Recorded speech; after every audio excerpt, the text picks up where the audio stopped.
Yes. We are in a tent community, Nicholsville in Seattle. Tell me about it. That's AKA my home. So my family lives here. Actually, they've accepted me into their life about a year ago. Nicholsville, truly, I can say is my home. I grew up in West Seattle, so they happen to be in West Seattle at this time, so it's kind of nice that the two kind of coordinate.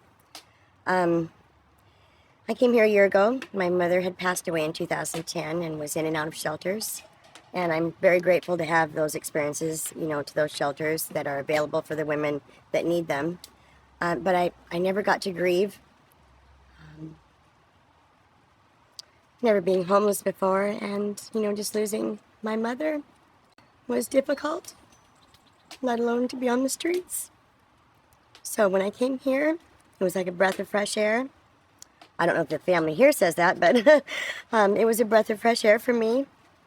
I got an opportunity to grieve, and I would never trade these people for anything, no matter what.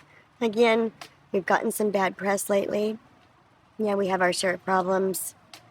My family had their share of problems too when I was growing up. So When I say, when people say that, I say, well, if you had a bus full of nuns, they'd probably, and then somebody said, well, look at Congress.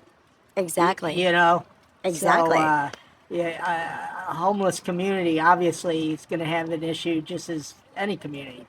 I mean, I worked for a Fortune 500 company, UPS, and of course they did all their logistics on how to run this office and the timely manner of it. And, we run a pretty well-oiled ship here, I would like to say. Given the even flow of people coming in and out, it is ever-changing. So it does make it a little difficult to adhere to certain rules. But we have great leadership right now. We always have, actually.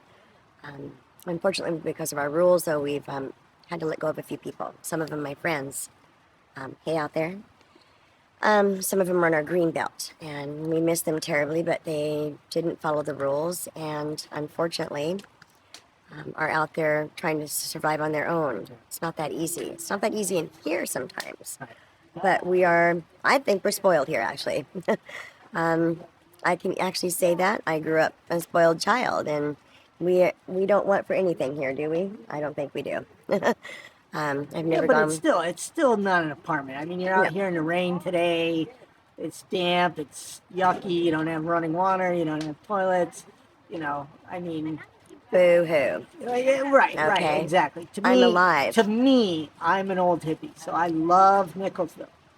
However, it's really a slap in the face of homeless services. It is. Because every one of you should have been into some kind of a housing situation that's not a tent. I agree. I mean, I've often joked around how if we could just get that 20% flat tax out of everybody in this United States of America, Right. We probably wouldn't have a deficit, first of all. Right. I think the legalization of marijuana, just to touch on that just for a quick second, is a good idea.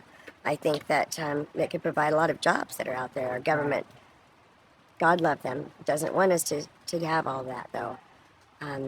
Who's controlling who? They say that we vote for them, but I don't know that.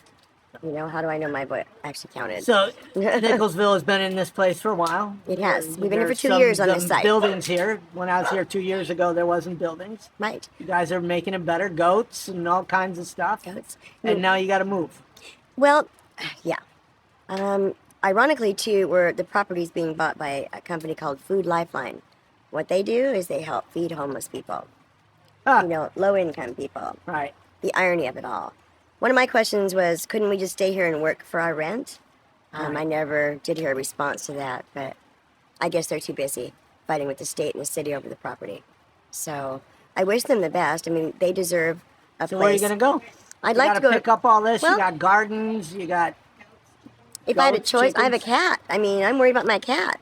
I'm not going to go nowhere where, first of all, my family can't be together. Right. Okay, I'm not having that. The animals, that's like my child. I'll take a baseball bat to you if you go after that.